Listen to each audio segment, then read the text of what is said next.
What's up, everybody? It's Shelly Shel Williams, Phillies Open. You're watching Airitoutradio. Right now, I got Shelly Williams with me. She's an author. She's a host.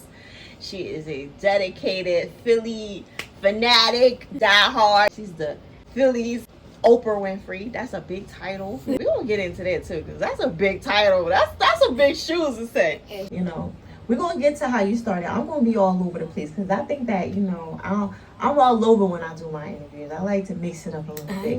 Because, what, sometimes when it's like, they know what's going on because you a host and I'm a host, right? Mm-hmm. And you kind of know, like, okay, we want to do this, and now we want to switch it up and have you all over. No, I never expected to be like, yo, straight. Like, I never. Like, I'm like, I'm gonna do what she gonna ask now. Like, I know I'm on the edge of my seat. Like, ooh, really? Yeah. Do you get interviews a lot? Do you do interviews? I do interviews. I do.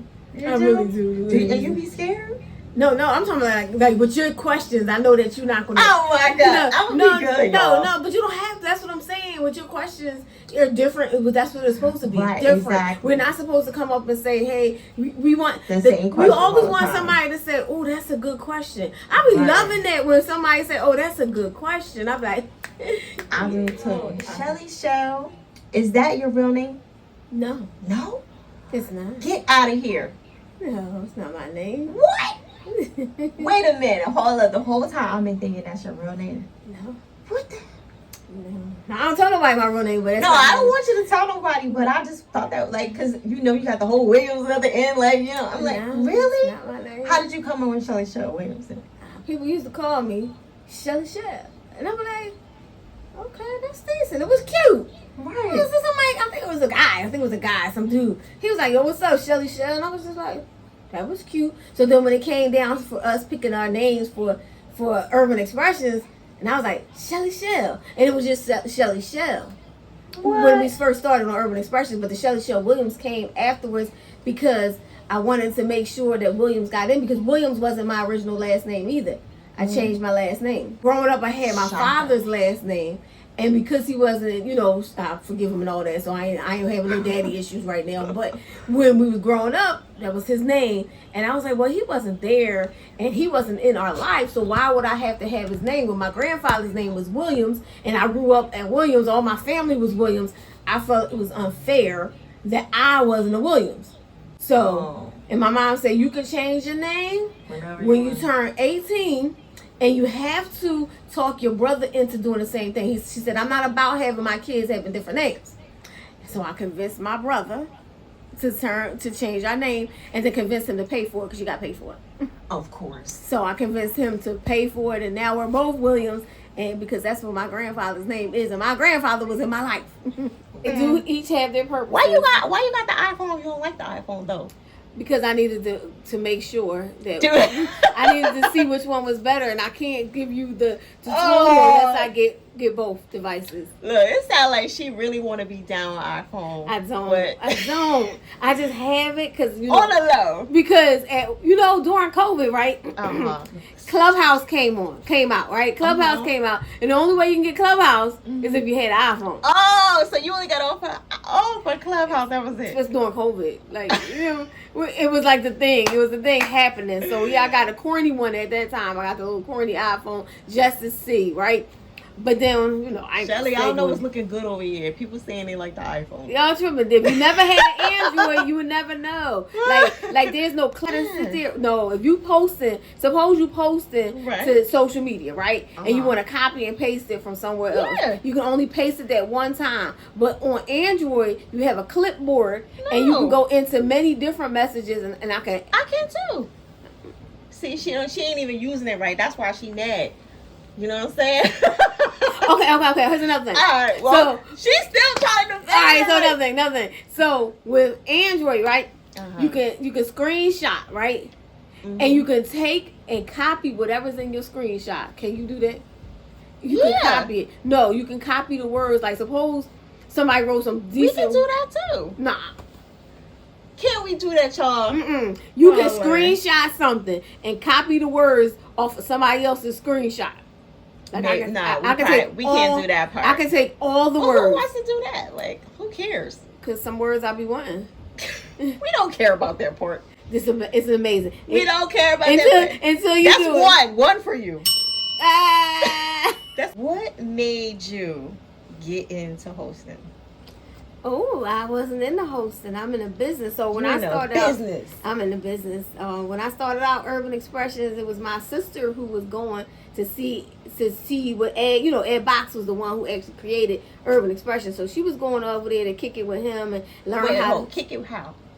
Like kick it, or just they did. They was okay. Kicking All it. right, yeah, we gotta get the kick it straight. They was kicking it, but she also wanted to learn about Urban Expressions. So she was coming over there to support her dude or whatever. So they was kicking it, and she was like, oh, because we lived far, and she was like, oh, because you just drive with me every week. And I mean, we talking about live. It's the only live show here in Philly. The only live show. Like, so we live every Saturday. We had to go in there. So it started at 11. So we had to be there at 10 o'clock. So from 10 o'clock, she'd be like, could you just drive with me? And I was like, all right, I'll ride with you. And I'll be riding with you. Sidekick.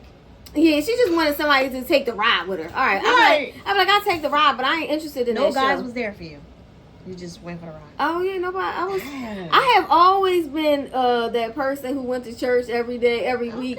So... No friends, no hookup there, there was not at that moment, not in the beginning. Not in the beginning. Okay. So she like every week we going up there and we chilling and I'm just sitting there. I'm sitting in the chair like, yo, this show, I don't want nothing to do with this show. But Ed was my people. I knew him before her. Like he was my homie. We was friends and all that kind of stuff. And then he met my sister. He's like, I'm gonna take this home. Whatever. I don't care. You want to know? You take whoever you want. It don't matter to me. So. Because he was my homie. But, so I'm sitting there week after week like, this show, y'all need some help. And you know what I mean? I'm like, it's a dope show because it's live and all that kind of stuff. Celebrities coming in and all that. Right. But then this one day, it was like a storm. And she was a trooper. My sister, she could not consistent. She was like, I'm coming. No matter what, let's go in the storm. We going in the storm. Let's go. We going. So it's a storm and everybody called out and it's a live show. So when a live show, you need all hands on deck. So everybody called out. So Sko was one of the people on Urban Expressions and he was like, I need your help. I was like, nah. Oh, so you didn't really want to get into it at all. I didn't want to get into it. You was thrown into it. No, he said first time he said, you want help? I said, nah, I ain't helping you. And then the second time he came back, I ain't helping you. But the third time, I felt so convicted. I felt like that ain't even godly. Even if I'm acting like I'm like over here being all godly. You talking about? I'm like, nah, I ain't helping you. So the third time he came over, I was like, yeah, my bad. I'm gonna help. I'm sorry. I felt real bad, so I came over and I helped. And I was like, here, now that I'm helping, this is how we gonna do it. This is how we doing it. This is how we gonna do this like this. All right, I got it now.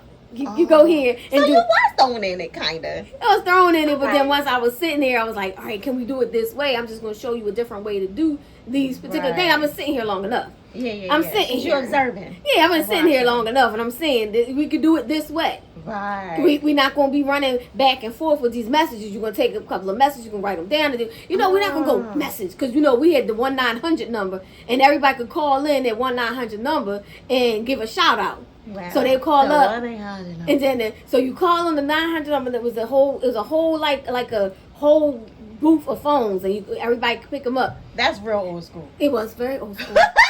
Landlines, the phones, they call in, and then you had to run the messages into the studio. So he couldn't. That's why he couldn't do it by himself. He couldn't answer the phone and run into the studio. So I was like, let's do it like this. I didn't even know y'all had the phone lines. 1-900 numbers. Wow. You pay $2 and you give a shout out to $2 for a shout out. Yes, indeed. Wow. You pay and y'all get shout outs for free. Ain't that crazy? You pay $2. You pay that joint. You call in 1-900. Pay $2. You give a shout out to your people. You don't like to give a shout out to Ray Ray. I like to give a shout out to my baby daddy. Whatever you want to shout out. But that's what it was. So then I was like, all right, let's do it like this. Let me show you how to do it. A little easier way to do it. Let's do it like this. So then from that day forth, it was it. It was like he was hooked. I wasn't hooked. They was hooked. They was like, can you can you do this? And then I was like, all right. So then after week, I would come back. And so I started out. Then they gave me a position after that. Ain't nobody else get a position. I get a position. I became assistant. So I was assistant. No, but I'm saying everybody else ain't had no titles. Okay. I get a title. So I became an assistant. But that was an assistant. We still got started off somewhere. I was a kid. I was no. Wait, how old was you? I was a kid. See, that I ain't gonna tell you my exact age. But I was a kid. Like I wasn't like no. Like, hold on, was you like 15? I was a youngin'. So I ain't telling. I love how she keep it in a minute. I ain't telling you my age. That was back in 1992, but I was a youngin'. So y'all do the math. I got so I started as an assistant. And then I went from assistant throughout the years, and then always to executive producer where it became my show. But we had to start out somewhere. Wow. And we was interns. We wasn't paid. You hear that, y'all? She was not paid. Y'all want to jump right into stuff. I know, but in the beginning, they want to get paid. In the beginning, we was not paid. But I figured out get paid. My queen. So as I was sitting here, I was like, all right, we gotta find a way to get paid, okay? I figured that's really why I wasn't into being a host. I wasn't into anything except for let me figure out how to get paid. I'm not gonna be here every week without getting paid. For the love. No. Remember, I had no love. It was I love music. I mean, I wanted to be a dancer. But those that didn't know, like, tell people what kind of music that Urban Expression played. Hip hop and R&B. What? We are part of this 50 years of hip hop. What? Hip hop and R&B. No, I loved music. I loved everything about music, but I didn't know this TV thing. I didn't know nothing about it. You know, I'm a shy introvert by nature. Like, seriously. Yeah, shy. I can't tell. Yup, shy introvert by nature. So, you know, people and everything was like, you know, I like to dance though. Nah, I dance. I see you cut up. You put some music on. It's a whole party for me. Wait, what's your favorite dance? My favorite dance? Yeah, to do. That you know you can really. I can dance. I can do the hammer dance. I can do the hammer. I can do the hammer dance. I don't know. I'm just kidding. But if you put on some reggae, I can go like this. I'll be like, hey. Like we do some reggae stuff. I'm just like, but I just love to dance. So what I wanted to be as a kid, secretly I wanted to be a dancer. Me too. Now I ain't gonna hold you. I didn't want to always be Hammer's backup dancer. Exactly. That's what I wanted to do. I wanted to be a backup dancer.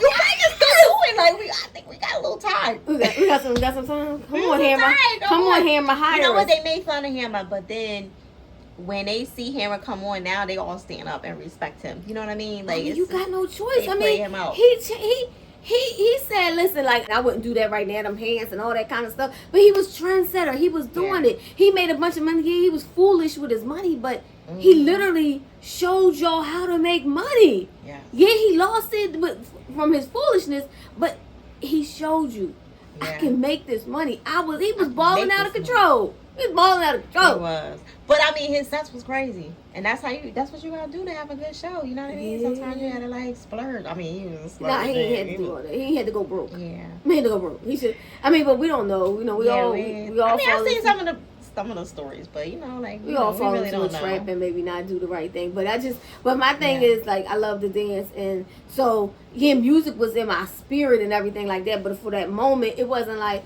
I didn't see it the way everybody was seeing it. But until I got involved, until I was there, then it was like, okay, you're like, this is it. See, your story kind of like mine did, because I didn't want to do this either. What did you want to do before all of this? That's the thing. Aside from dancing, I didn't really know. I went to school. My mom throughout my school, and I was business. So in high school was business. Everywhere I went was business. Like even at the Northeast the Boys and Girls Club, it was all business. So I was the head of this. I was running the back. I was always like focused. From a kid, I was always running something. I was always. That's good though. It is. I was always running. You a leader and something, being a part of that whole thing. So. Business was my thought. Even when it came to TV, even though we're here and I'm like, let's do it this way, it was about the business. How can we do this? So then we went from live to recording all around the city. So when we came from live, we changed the format from live. Then I became the segment producer of Word on the Street, which was the most popular segment on that show. Why do you think it was so popular? You need to ask me. I gotta ask you that question. Why do I think it was so popular? Because Shel didn't know.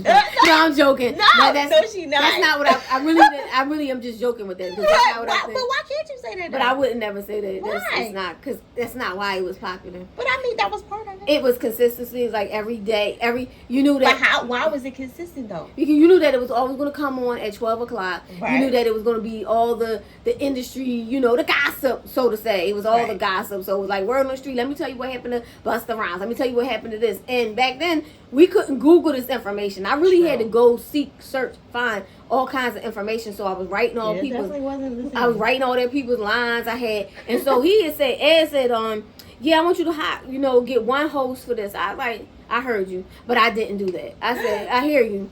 Like, I mean, you ain't follow no orders? I don't follow rules. I really, to this day, I'm not really a rule follower. I don't like really people telling me what to do. That's the hardest thing about, like, don't tell me what to do. Though? Don't tell me what to do. Don't tell me what to do. I don't like the rules. But you like to tell the rules. Like, you like to give the rules. I like to switch it out. Just, let me remix these rules. So he's saying hire one person and puts one person in the spot. I was like, no, I'm gonna give everybody a chance. I don't think just one person should be on TV. So I said, all right. So you said it's my segment. I'm the segment producer, right? I'm the writer.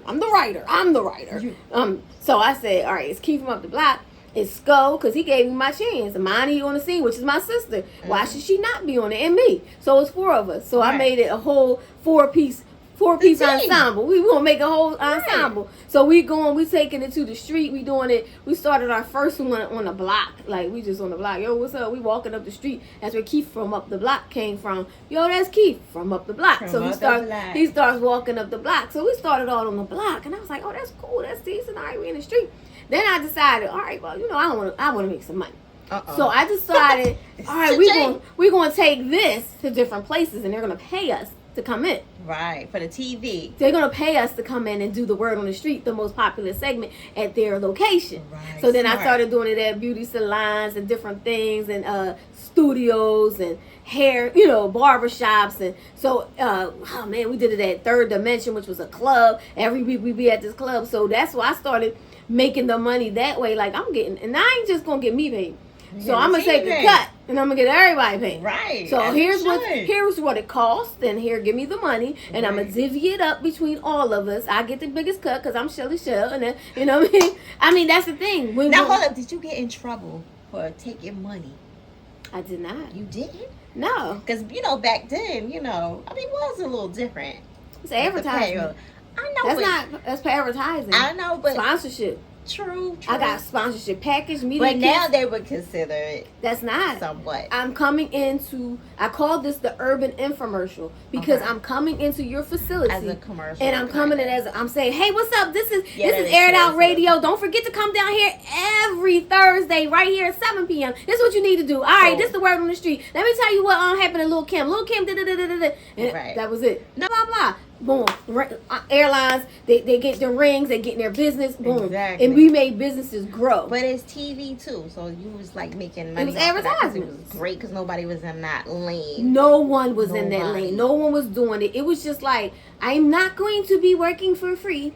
I know that's so right. I'm also going to make sure my people, my fam, we're going to get paid. Here's a cut, here's a cut, here's a cut, and then here's your cut after we're finished paying these people. Because you leave it up to some people, they'll let you just keep on working for free. Yeah. And I mean, well, that's when the wolves come out, though. Yeah, but we all fam all day. But I had to be real and come out. I had to be real and honest. That's what we're not going to do. Right. We're going to get paid. They're going to get paid, and there's going to be a cut. And eventually, I told him, I mean, sometimes, like I said, I ain't when I was always above ground. So eventually, I told him, here's your cut, and I ain't tell him about that. They was all getting their cut at first.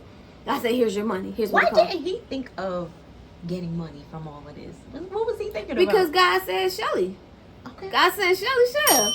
He wasn't even thinking about it. He was just like, let's have a show, and that was it. Because he was making $1.99 off of the phone lines, and the record labels. Oh my God, record labels back in the day paid. The record labels back in the day paid. So he was getting the money from the record labels to keep it all going. Thinking about that. So he had the record labels, and he had one sponsor, which was a drink. Oh my God, I can't remember the name of it. It was Elliott's. It was back then. It was one actual beverage company out here in Philadelphia called Elliott's. So he had Elliott's. He had them. Yeah, everything. But that was all to keep the show going and whatever. But did he trickle anything down to you? No, not in the beginning. No. Oh, okay. There was no trickle down to nobody. They was all that time coming. That was all love. That was all. They loved it. Did you ever get tired of being in control? Because you said I was running this, I was running that. Do you ever get tired of being in control? Like, you do it, because that's my problem too. I'm always in control, but sometimes I don't want to do it, but I have to because I'm like, give me this fucking wheel. You don't know what you're doing, But I don't want to do it all the time. I would love to have a team that sometimes it can step up. My sister is one of those people that can step up, but there's just certain things that nobody else can do. But yeah, there's sometimes I just want to be like, yo, I need a break. Like but God trusted me. He said, he put me in this. He could have chosen anybody. Well, I wasn't the only person, so it was a bunch of people on Urban Expressions, and I came after the rest of because my sister was there. All these other people was there. They all could have gotten chosen. But not everybody can do everything. Like you said, nobody. Like people. I was talking to DJ Drewski, and he was saying, like they'll say, let's get these old heads out of here. Let's get these people that's they don't say that to you? Okay. Then people that's been in the business for a long time, like me and you, we consider dinosaurs. They would say that? Not directly, but you would hear like chitter. See, you in this like bubble of like happiness. I am in a bubble of happiness. Maybe I be hearing little shit come back to me, Shelly. And that's the crazy thing. My goal, I want to learn from the pioneers. I want to learn from the Deanna Williams. They want to learn, but then they want to talk crap and be like, you old and I'm old and we dinosaurs and we need to get them out of there. There's new breeds of people. But that's how the younger generation talk. New breeds do what y'all do. Play how you play. Either. I'm saying play how you play. There's room in this world. There's room. There's billions of people in this world. You take your part, I take my part, you take your part. We don't compete, we collaborate. But they have a problem with us being here so long. And like I was telling Drew Ski, he was saying they gotta move us. You gotta find somebody to replace us. And until then like even like DJ Cosmic Strictly Skills Cab, you know what I'm saying? They're like, oh, like people can't stand him, da da da da. But you gotta find somebody that is just as good as him or better than him or whatever the case is. Or could bring in the numbers. It ain't even. Thank you. Sometimes it don't even come down to skills. It's are you going to bring the numbers that's going to bring the money? All of this comes down to money. Everything all comes down to money. Mm-hmm. So if you could bring those numbers to bring those sponsors to bring that money, it's all about the money. Why are they going to replace a DJ Cosmic Kev if they're not going to? If you're not going to bring the numbers and the money, because clearly people are advertising on that particular station because there's a Cosmic Kev there. They're not going to advertise for DJ up the block. Of course you're saying give me that chance so I can find out. They don't want to find who you want them to be rolling the dice with their money. No, we're gonna put you on to find out. Oh man, and then you gotta realize too, they are consistent. Like you said, consistency. Mm-hmm. You know what I mean? Like, we're not here because we wasn't consistent. We were here because we were consistent all over these years. Up. Yeah. Even when it was hard. Even when we didn't make no money. Even when we showed up through the pain. People think, oh, I need to instantly get on. There was some struggle. What was the struggle? There's a lot of struggles in here. What was the struggle? I mean, we're talking 1992 to 2023. There's some struggle. When they say struggle, like, you looking at it like, I'm saying wasn't nobody there, so what was the struggle? Because y'all was getting money. So we had to create our money. You know what I mean? Like, that wasn't like a full-time job. We still had a job. I worked for the actual station. Mm-hmm. I was the executive assistant of Dorothy Brunson, his mother, who owned the station, and she was the first African American woman in the nation to own a TV station. So I'm her executive assistant. So I have to have a job. I mean, it's not like it was my full-time job. I had to have a job. Yeah. So until I learned some things, I grew some things, I watched how money was made in the TV world. So I said, I think I could do this full-time. I think I can give up everything and do this full-time. Wow. I said, that's big. I said, wait a minute, hold up. So you had a job, and then you said, I had a great job. I made good money, too. You made what? And you just left it. I said, with her blessings, because I said, it's her station, it's her son's show. So I said, I need your blessings to give this whole job up full time so I can work Urban Expressions full time. I give this up. I'm giving up my benefits. I'm giving up my money, my guaranteed money. And she said, Shelly. She said, you think you can do this? I said, I do believe I can do it. And she said, you ready to do this? Yep, I'm ready to do it. I want to work Urban Expressions full time. I want to give all this up and I want to do this full time. And she said, well, you have my blessings, and then whatever you need, I will help you. Wow. Now, see, because you know what, like, I mean, that was back then, but like now, even when I tell people now, I'm like, I don't have to work or do anything, even though I have other income and other things that I do. But I'm like, yeah, I got this going on. I got, like, stations around it. People were saying, you can't live off this. And I'm like, you can if you know how to maneuver it and work it out. But I've never heard anybody say that they left their job completely to do it. And that's dope. I'm so proud of you. I love my job. Yo, I love you more for that. Because, you know, you're a risk taker. And that means you ain't scared to put it all up. Like, sometimes, some things I'm scared, but that was a good thing. Because I kept getting caught doing urban expressions on her clock, on her dime. Because she used to gonna fire you? That's what she said. She used to walk by. She used to walk by, and I'd be like, Urban, and she's like, I'm going to fire you and Ed. And that's how I'm going to fire you and Ed. I got caught again because I'm on her dime because I didn't have a passion. I was an executive. I really wasn't that good at that job. Well, obviously you were because she kept you. She kept me because I'm because consistent. you was good. No, she kept me because sometimes people will keep you because they know you're good people. They know that they can trust you. Loyal. When you got somebody around you, you can trust it. Trust is the main thing. It's her station. She's the owner of the station. So all documents, all things, she got to trust me with all these things. And I'm looking at the finance. I'm looking at everything. So you got to be able to trust. So I'm gonna keep her because she's faithful. Yeah, I can trust her. She may be, you know, on the side doing urban expressions, or she may be like, she may ask me to type something up, and I'm like, mess it all up. But you know what I mean? I'm like, because I really did not like being in mess it all up. I love how you're so honest though. But it's you know, true. Some people be acting like, I'm just the best at everything. I'm not the best assistant. I'm not the guy. I do not want to type no letters up. No. I like the part. She's like, you had to learn so many different things. I did like the collections part. I'm not sure why, but I did like collection of the money. Yeah, of course. I did like the collections. Who don't like to collect money? I like the part. No, when the people didn't pay their bill, and you get to call them up. Hey, excuse me. You know you owe this month. I didn't mind that part. Wait a minute. They had. How did they owe money if they was paying it?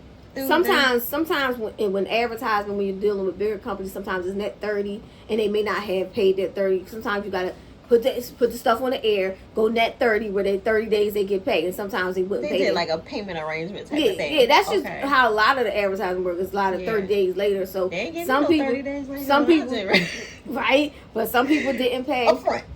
They should be upfront because I was over there collecting. You got cussed out? I didn't. You didn't get cussed out? I didn't get cussed out. Wow. Like I said, I enjoyed that part, and then I had to learn something. Tell us your spill. Show us your spill. How you call them? That's a long time ago. I just would be so nice. I'm like, listen, I'm calling from WGTW TV 48. We have an outstanding bill for you. You know when we'll be getting a pay, but it was really in who you are and how you are. Like you come. That was a nice, like, calming voice, though. Because you know, we all got the switch. You know, we got the switch. You know, because some bill collectors, they call you nasty. No. You like, when are you gonna pay this? You catch more. She would have been that one. She was a little, you know, she was a little rough. You know, you don't mess with. That's the one woman you didn't mess with. I mean, she was the first African American woman in the nation to own a TV and radio. She's the first. And you left her.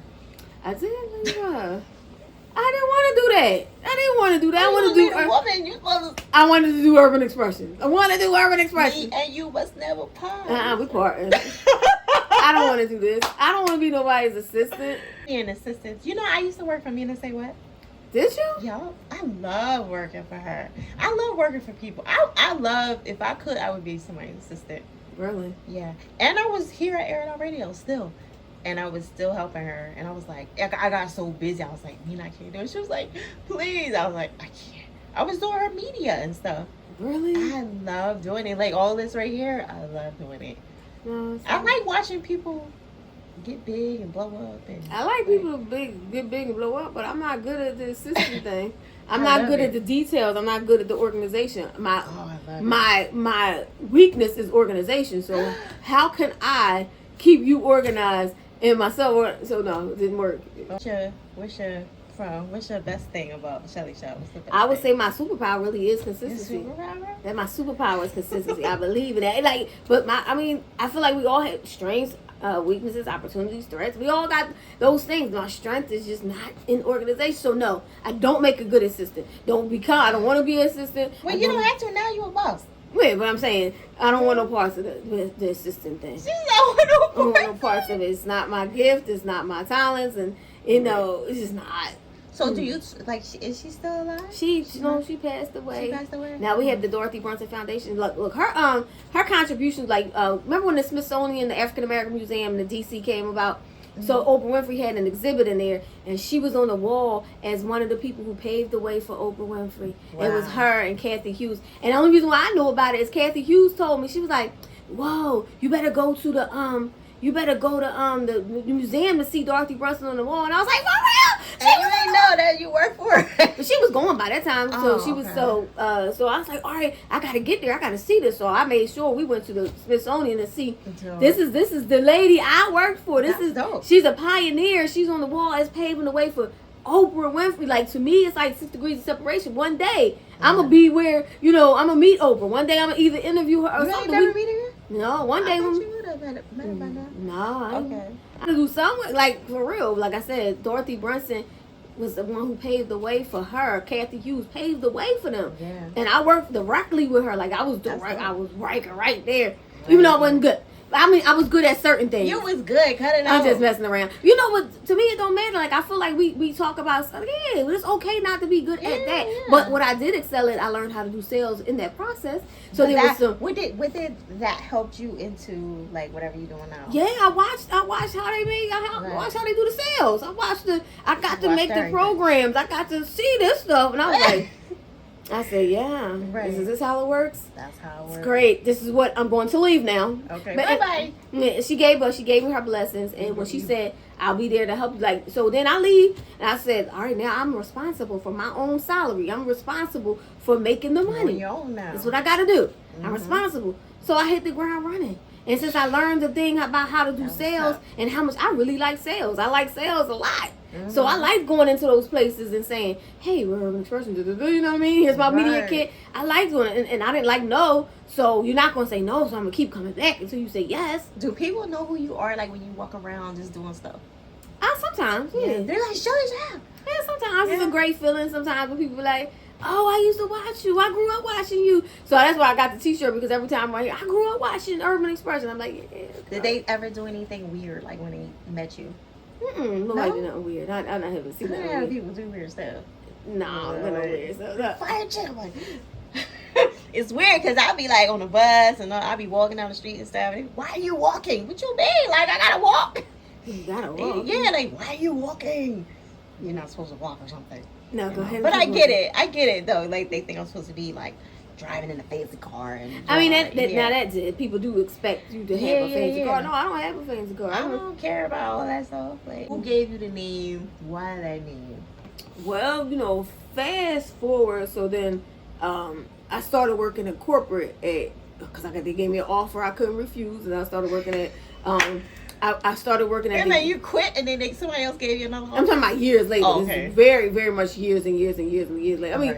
1992 to 20. Yeah, there's some years. Okay. Some years in there. Add them up, y'all. Y'all know what I'm talking about. You know what I'm saying? It's nice. So there's some years in there that. So and this was during the time I was struggling. Like, Urban Expressions wasn't on one of the main stations, so it was harder to make money. Digital. So you was regretting it a little bit? No. This is years later. This is years later. Like, after life be life, and so you talking about. I mean.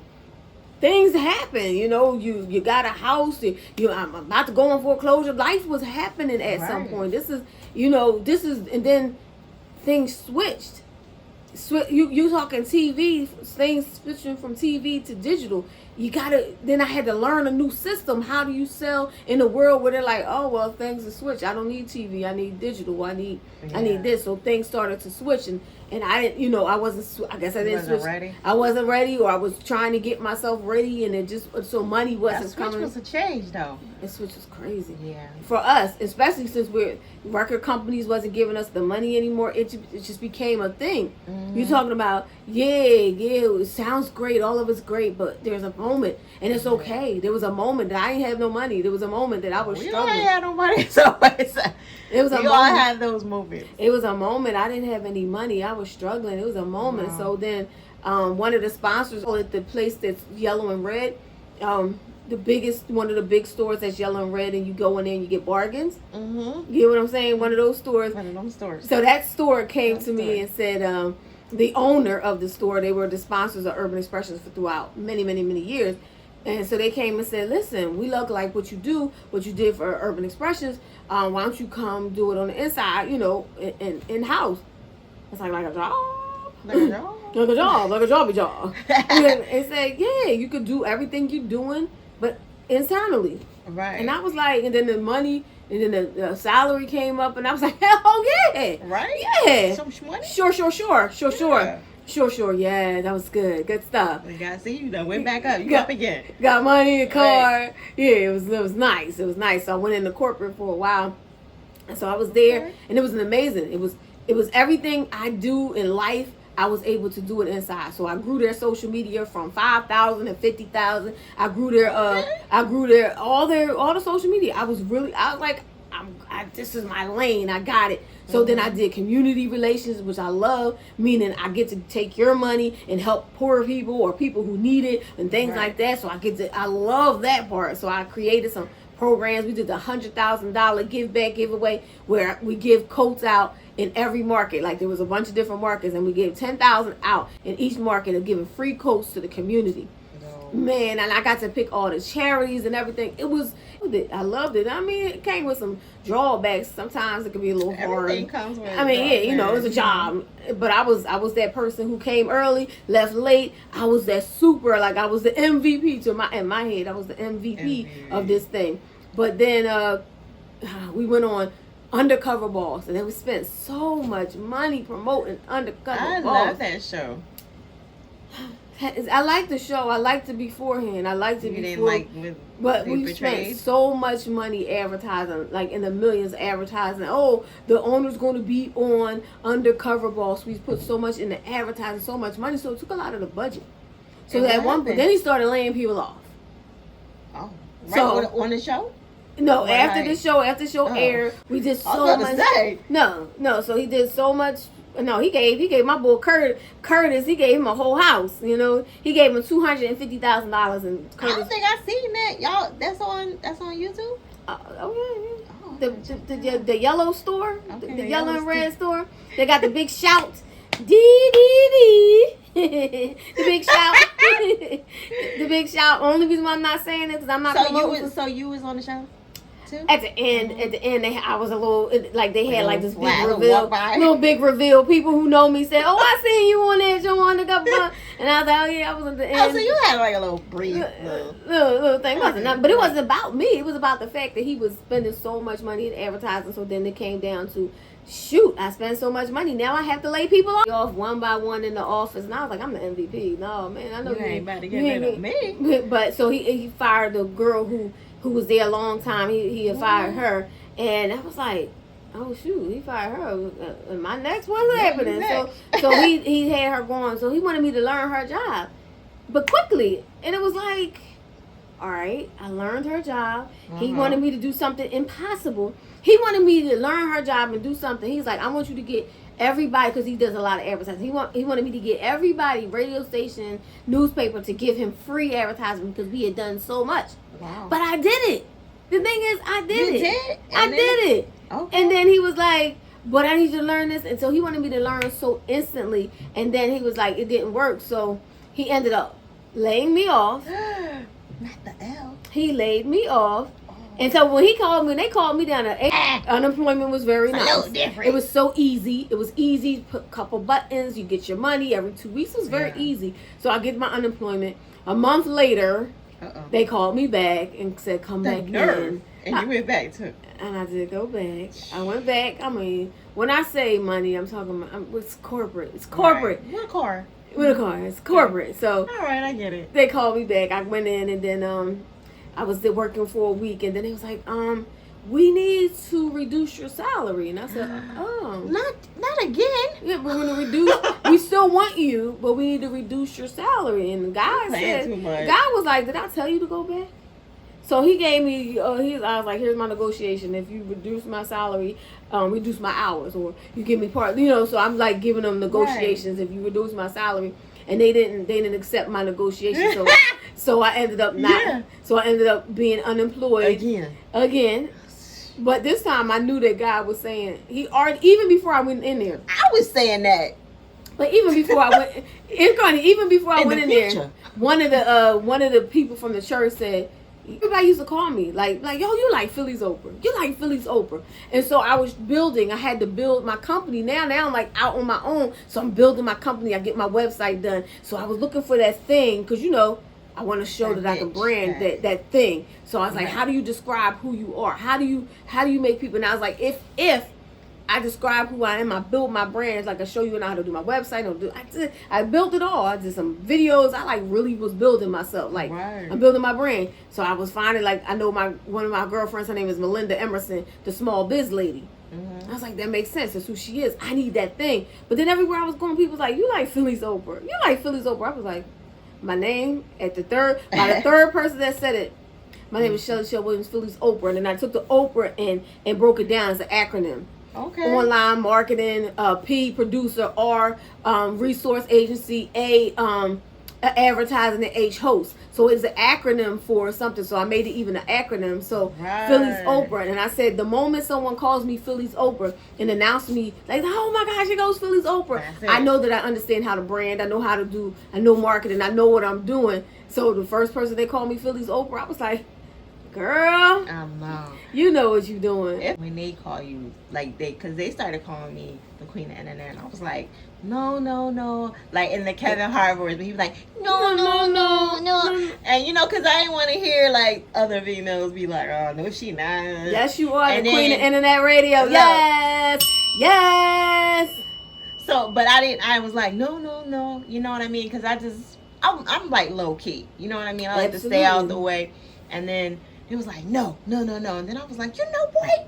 I am. And I just had to accept it because people kept calling me that. I was just like, you know what? I'm just going to accept it because if the people want it, then that's what I'm going to take. Just like you, if they want you to have it, that's what you're going to get. But then it didn't resonate until I started saying it more, like putting it out there, like you said.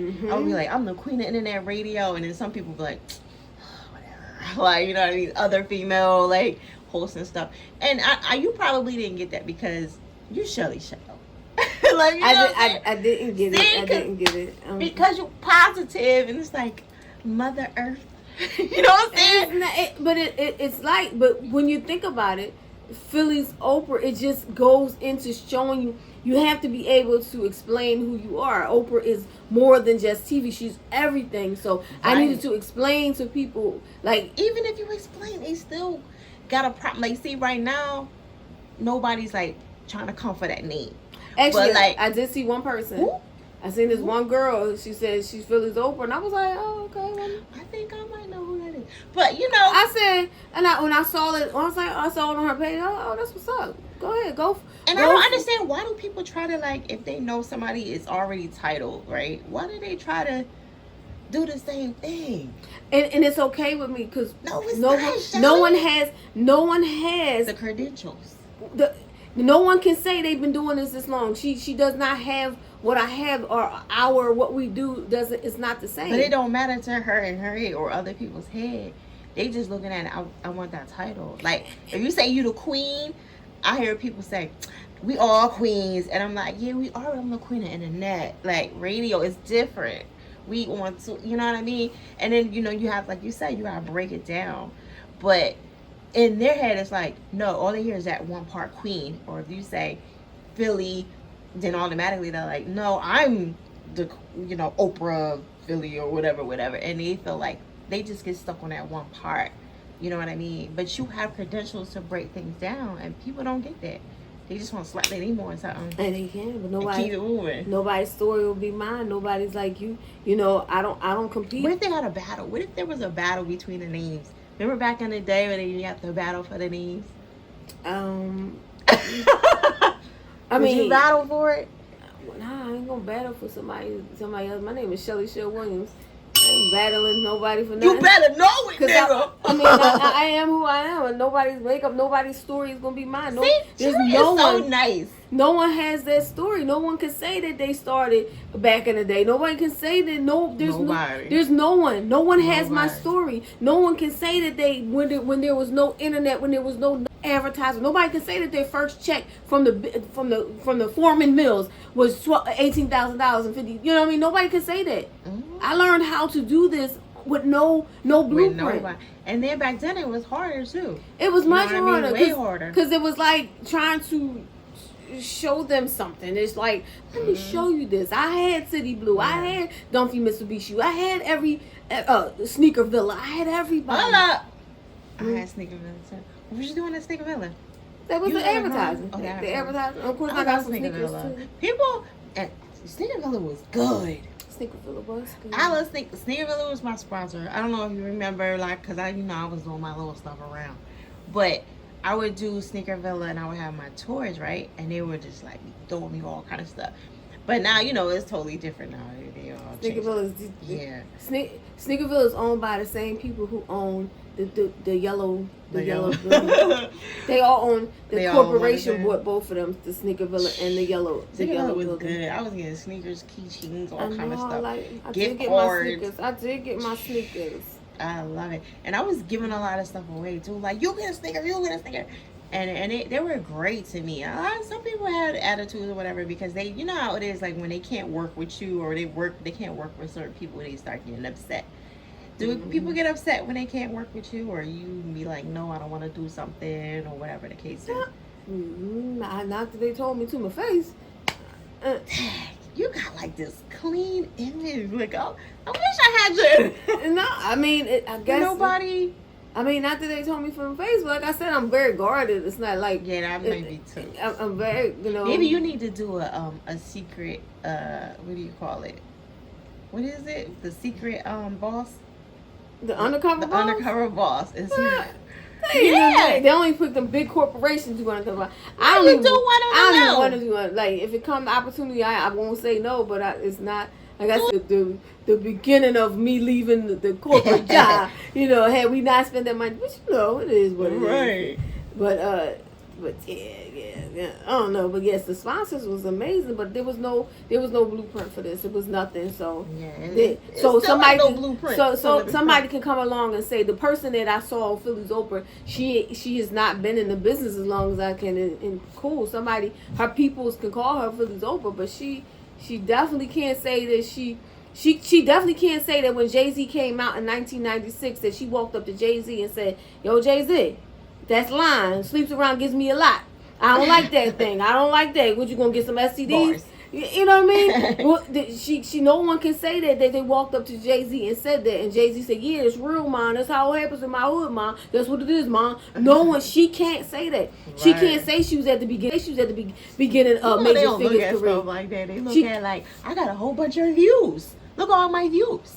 That's fine. You can have the views, but I got the history, and I can help people learn. And that's where I'm at now. Like, I can pay me to teach you what. Like just like us right now, we don't have a whole bunch of views in there, but they can never take what we have and like what we know and our knowledge and stuff and compete against us ever.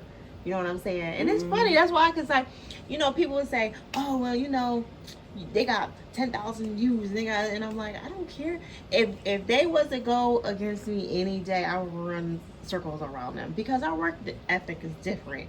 You know what I'm saying? Mm-hmm. And then we know how to do stuff that they don't know how to, like, if mechanically or whatever, if something goes wrong, or even if like on a microphone, just trying to hold it down, they get hysterical. They can't manage everything when, they can't handle the pressure sometimes because they have all these people helping them. We know how to do it. Okay, look, this is, just to keep it going without, even with technical difficulties. They don't know how to do all that stuff. And even if they did, go for it. We still in 2 different lanes. True. Look straight ahead. I believe in it. I'm looking straight ahead. Right. I'm not looking to the left and I'm looking to the right. I'm looking straight ahead. And what I want is different than what you want. What I want, like I said, I'm in a whole different my goal right now is my course is to teach people how to use what we're doing and monetizing it and grow it. Don't just sit here and make this a hobby where you're not making money at it and things like that. Sure. There's so much more to it. I'm here to teach. Right. I'm not here to compete. I'm here to collaborate. I love it. So you got the book out. I didn't get a chance to read it. Did you bring me one? I do have it. Oh, snap! I'm gonna buy it off of you. You gonna buy it? Yeah. Oh, you're so fine. I'm gonna buy it. I just didn't have time to read it. Yeah, I understand. I understand not reading it. Let me get it out. But you know what? The thing, remember I was telling you, I was like, get it audio. Because then I could be walking. I mean, because, but this is what you do. The book right here is pretty much what you do. And that's a big-ass book, Shelly. It's a workbook. Okay. So it's a workbook, and they write down what? Like, so it's the power of 30 interviews in 30 days, right? Can I see it? So, yeah, absolutely. So I can show the there people. You go. I know you was going to show them anyway, but like. Ooh. Ooh, ooh, ooh. She look pretty. Look at her. Thank you. Okay. Okay, so go ahead, break it down. So, interview your way to Instagram growth. It started during COVID, right?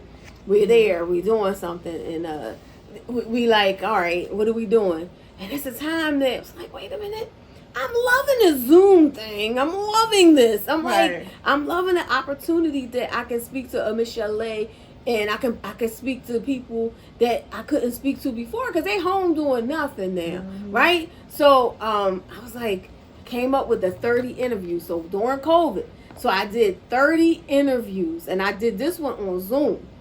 I did everything on Zoom, which took it from Zoom to and then did it to YouTube. 30 interviews of what? 30 interviews, different people. So I did. Was there a 30 different specific topic, or it was just, like? No, these are just 30 people. I picked 30. The first one was 30 people. Okay. So I did Brave Williams, DJ Active, DJ Cool. I don't know. It was a bunch of. I did King Raheem, the boxer, the Olympian boxer. I did everybody who inspired me. I just reached into the box of people I love. Shelly is so nice. I'm telling you. Because look, do you interview people you don't like? Or you like everybody, right? See? That's the stuff I'm talking about, Shelly. No, this particular, the 30 interviews was about people. No, I mean, but have you ever interviewed anybody you didn't like or didn't care for? I can't say that I did. I don't know. I'm trying to think of who I don't care for. It's not. I don't know who I don't care for. Now you have to be on brand. It has to be on target. I'm not going. I'm not going to interview somebody that's not in my. But I mean, yeah, okay. The other day somebody got. You gotta say no names. No. I'm not gonna say name. But the other day there was an interview and a person was cussing constantly. No. But this is your platform. You can go ahead and cuss all day. You can say filth all day. I don't care. That's not. Right. But they were on my interviews and doing the thing, and it was constant cuss, and it was like, and I was just like. Yeah, they gotta respect the platform too. Because I said, "Can I curse?" And I was like, "Oh, no, cuss, dude. No, I don't. Nah, this your house. You can't." But it's a respect thing. But them on mine. So, but I was listening to it all the time. So it didn't irritate me, but I just know that there's people who are watching me. It's not about me because people cuss. I talk to all people who cuss all day long, like all different types all day long. Listen, when we in the business of music, come on, I listen to this all day long. You ain't lie. I thought I had a party member. Some people worse than me. So, but I'm talking about the people who are listening. I didn't want to offend the people who already listen to me for this particular. They might listen for, but I was like, it don't matter. This is the world. Come on, if you feeling so like, somebody even mentioned it, said. Oh, it's like nobody gonna have a gun. It's like, okay, it's like, what does that mean?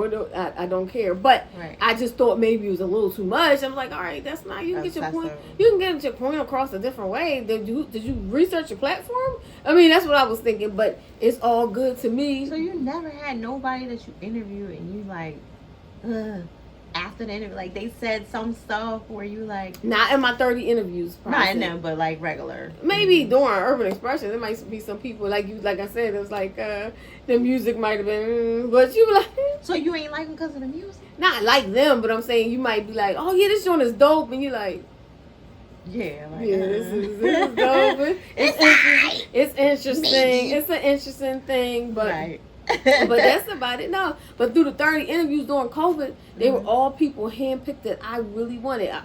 The boy from what's his name, Joe Little, the written all over your face. Okay. I didn't know him. I never knew him. I didn't know. I knew who he was. I knew the song, but I never met him. So I was like, I want him.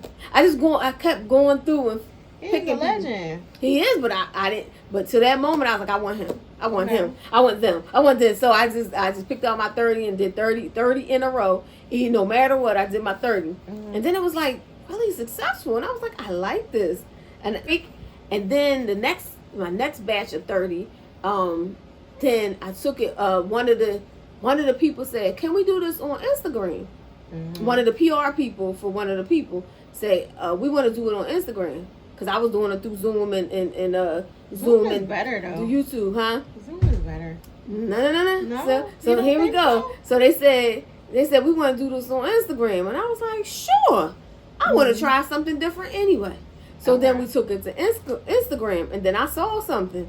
What you say? I saw that, which is why it's in the book. I saw that when you do it on Instagram, you are first of all, you're connected. Your audience is already there. They're already there, and then they come over, and then the people who are watching that other person that like Blasian baby Lola, she got lots of followers. A little younger, she was 17 years old.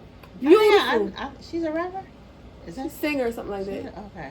But she was beautiful, spirit, beautiful, everything is beautiful. But she had a lot of followers. And her followers came right there. Right. So all of a sudden I'm looking like, there's some major numbers. Okay. They came following her over. Major numbers.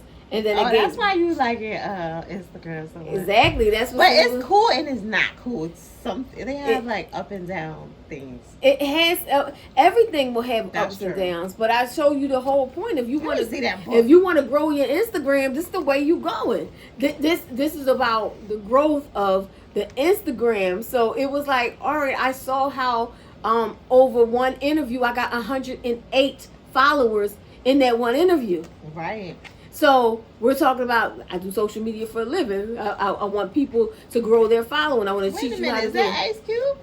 Oh yeah. You know, I interviewed Ice Cube. Okay. I interviewed Ice Cube. Absolutely. Is that who's your like biggest, big fish that you ever interviewed? My biggest fish? I don't know. I mean, I think that Jay-Z could be the. Not that I interviewed. Jay-Z is huge. I mean, not that I don't believe I was the one sitting down interviewing, but I believe I was the one talking to Jay-Z. You said you believe? No, I'm just saying it's not like when I say interviewing. Okay, here's the camera, the thing, but even like there's hosts. Keith from Up the Block was the host. Ed was the host. I was never the host. It was multiple. But I had the opportunity to talk to him, and if there was a camera there, I'm having a little real conversation that nobody else had. Which was about that. First time, second time I met Jay-Z, we were talking about money ain't a thing. Remember the song, Money Ain't a Thing? And I was like, yo, Jay-Z, I said, if money ain't a thing, why don't you give me the money in your pocket? Right. Like, money ain't a thing. And he just laughed. Exactly. And I was like, no. I'm like, straight up, like, money ain't a thing. Give me the money in your pocket. And no, that didn't happen, so he didn't give me the money. But these are the conversations that I was bold enough to have with a Jay-Z. So because he's a billionaire, because he's still relevant, it makes sense to talk about a Jay-Z. It makes sense. But I believe everybody was, everybody. What's too far, like too far of a question? Too far of a question? Is there such thing as like too far? Well, now, of course, I would never ask some of these things. Now, I probably would. If Jay-Z came to me right now and I was standing next to him, I'm not asking him about all that kind of stuff. I'm going to ask him about, all right, what's the kind of moves we going to make? What we going to do is a whole different thing. I believe. So you're going to be like, how many girls you had sex with? No. I would never do that. It doesn't, because it's not relevant. Much? It's not relevant to what I want. I'm not a shock. To what you I'm not a shock jock. I want to know how you made it. I want to know what's the move. Jay-Z, I want to know, like, you started out, everything you did, you took to the media first. Everything you did, you went to every media outlet, independent media outlet. There was an Urban Expressions type show in every market. I'm going to ask Jay-Z, so what type of strategy would you use now? Or how can these independent shows capitalize off of something like that? I'm asking something like that because I want to grow. Because I want to grow. So I want to teach people how to grow. So you're asking for yourself and for people that are trying to get... Yep. So you're not a shot job. I am a business. I'm a businessman. And you like to get to know people. And that's what makes a good interviewer, when you want to know, like, you can just like... Because I watch a lot of these podcasts and stuff, and they just drinking and having fun, and I'm just like... where's the questions? You know what I'm saying? I feel like it's like a camouflage to like avoiding having real questions. You know what I mean? Like, where are the real questions? Like, people interview me, I'm like, really? And I don't know if it's because that's what I do, where I'm like, give me some good questions. You know what I'm saying? Do you feel like it depends on? Nah, I mean it depends on. Like I said, it all depends on what angle, what it is, what their angle is, what kind of platform it is. Right. Like Phaedra, when I met Phaedra Parks from Real Housewives of Atlanta, she was like, we weren't prepped. It was she was like, she's not a host though, is she? No, but I was interviewing her, and she was like, we weren't prepped for this, so don't ask me no other questions except for anything about the facility. We were at Penn Cafe, and it was all about Penn Cafe, so all I asked about some coffee and stuff. I didn't get into where there's a power. It's pretty much what it is. Yeah, well, some people be scared. And then when they do interviews with like somebody like Charlamagne, they get thrown off because they can't handle him. You know what I mean? So it's good that they get a little bit of both so you can know how to get in and get out, because some people can't handle somebody like him. But see, they'll be like, they know he about to do it. They only there because this is what he do. They know Charlamagne gonna ask you some stuff about whatever controversy was going on in your life. They know Charlamagne about to ask it, and that's what he does, which is amazing. He built a brand off of that. That's who he is. He has good questions too. Sometimes he does, but that's what I'm saying. That's his brand. Yeah, we all have our style. My whole thing is I'm trying to uncover your success clues. Success leaves clues. I'm just trying to uncover your success. Get that knowledge. Yeah, because that's what I'm about. I'm a lifelong learner, and I'm a teacher. I'm a coach. So my goal is to do this. So I'm trying to uncover all those things, and depending on who it is and that thing. So that's how the whole Instagram thing came into play. Interview your way to Instagram growth, because I found here you go. I found that's how I watched it. So then after that one, I just watched it. I was like, oh, this is a thing. So I documented it. I figured it out. I'm like, all right, here's what we do. Documenting my success. I screenshot the thing. I found out the analytics. I just started doing it. And then I was like, oh, this is a thing. It's a thing. All right, I'm going to do it again. So I did it a few times, and that's how. What do you say to people that, like, they say, okay, you don't have 1 million followers, but you're showing me how to get followers and grow? Because, they're going to look at that like, you don't have this many followers. Like, how are you showing me how to grow and you don't have, I got more than you? You know what I mean? Even if you have more than me, the point is there's a skill set here. This is interview your way to Instagram growth. This is the thing that tells you if you're interested, you're a podcaster, a radio show host, and you're just getting started. This is the way you do it. I suggest you do Instagram. If you have a podcast, I suggest you do Instagram to grow your following. Right. Why? Because these particular tools work. If you've never done an interview, here it is. Here's the way. Here's a good way. Here's a strategy for doing an interview. And if you want to keep your 30 interviews in check to figure out all the things you should ask, here's a format. Fill out this format. Keep it close. Who's my next person? Here's my next page. Here's my next page. So that's what this is all about. And What is the book? Or is it just for podcasters or just radio? Podcaster, radio show hosts, people who are entrepreneurs and they want to grow. And I think that's the one thing, like, especially if they're small business and they're just getting started, go ahead and try it this way. Go interview some people. Get snatch on to some of those people, because every interview is going to give you more people. So right here, there's 10 people here. Even because if you're fairly unknown, then you need to go grab onto these people so they can see who. So it's basically, here's your audition. I'm showcasing myself. So you go ahead, you interview this person, you're showcasing, and you get to drop what you do. Of course, I talk about call to actions. What do we do? Why are you here? All right. I'm here. Please go out and buy my book, Interview Your Way to Instagram Growth. Or I'm here. Go check out Urban Expressions News Bag. Oh, go to urbanexpressions.com. Whatever it is, always a call to action. So the goal is to talk and sell. That was always my thing, like, call to action thing. You know what I mean? And I would go, like, learn different things too, and go to different advertisement companies, and they would be like, well, where's your call to action button? Where's the call? What is the? And I'd be like, what are you talking about? But then I realized what they were saying. I said, oh, okay, like, so I got it. And sometimes you have to be around other people, because some people are not showing you. Like I said before, when we started radio, it was only a couple of us. It wasn't nobody saying, hey, this is what you gotta do. And it wasn't that much hate then because it was so many, it was so little of us to where we were trying to just keep that up. You know, we didn't have time to hate. Now everybody's like, I don't like you, you don't like me. And it's like, y'all got too much time on y'all head. You know what I'm saying? We trying to keep all this stuff up. We don't have time. Just keep it up. All you gotta do is, like I said, don't look to the left, don't look to the right, look straight ahead. You know, that's all I'm trying to do is keep going, keep going. Listen, you're a successful businesswoman. Mm-hmm. Yes, you are. And you keep doing it.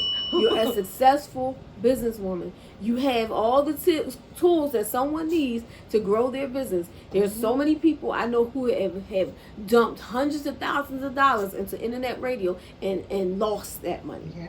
Because they didn't understand what it takes to make it go. That's true. It's a passion thing. It's hard. And they say, oh, it's easy. And I've seen people come in and they're like, oh, it's easy. And they have a nice run. You know what I mean? Couple years. And I just sit back and I be like this, just waiting. Because they don't really understand, you know, how this stuff really moves. You know what I mean? And you have to pay attention to me. Like, I'm a student. I'm watching how everything is moving. I'm watching what makes sense. You know what I mean? And how I could work without working. Because I'm lazy. You know what I mean? To a degree. I want a 3-day work week. I feel you. Yeah. But I want to chill. I can sit home and just chill and not do nothing and still be working. And I'll be working in my bed and I'll be posting away. But I understand what I have to do. And social media is really good. Because even when, you know, when they did make that transition to social media, or like even in the city, like people would still stay in the city. I was like, all right, I got to get out the city. And I gotta go to Atlanta and New York and da-da-da-da. And I was using social media to get out there. You know what I mean? So like say if the, I don't know, the Roots picnic, right? I may not get a chance to go. But then everybody's hashtagging. So I'm like, oh, it's a whole bunch of artists there. Hashtag, I'm looking at the hashtag artists or whatever. Boom, boom, boom, follow. I'm chasing them. Because they already there they made it easy for me. You get what I'm saying? Yep. So like even if they say a record label or whatever, all I gotta do is do record label such and such and or like another event, the AC3s or whatever, right? All of them artists there. I don't even gotta be there. Just hashtag that and I'm what's up, Airitoutradio, boom, boom, boom, boom, boom. And that was my key. You know what I'm saying? And I got to him without even being there. And keys, easy key. But key, success leaves clues. But people, did you kick that? Did you pick it up? Like people don't pick it up. Like yesterday, like all this weekend, I went to a conference, stage domination summit with Dr. Cheryl Wood, Lisa Nichols, all the motivational speakers. That's the lane I'm in. That's where I'm going. That's what I want. But I realized. Speaking? But the speaking? The week that just passed. Like I'm just getting back. I just got back. No, I mean night. Like you want to focus on like the speaking or this? Okay, yeah. I wanted to eventually. Yeah, absolutely, there's money in it. She made $100 million plus off of speaking. That's Lisa Nichols. Shout out to Lisa Nichols, Dr. Cheryl Wood.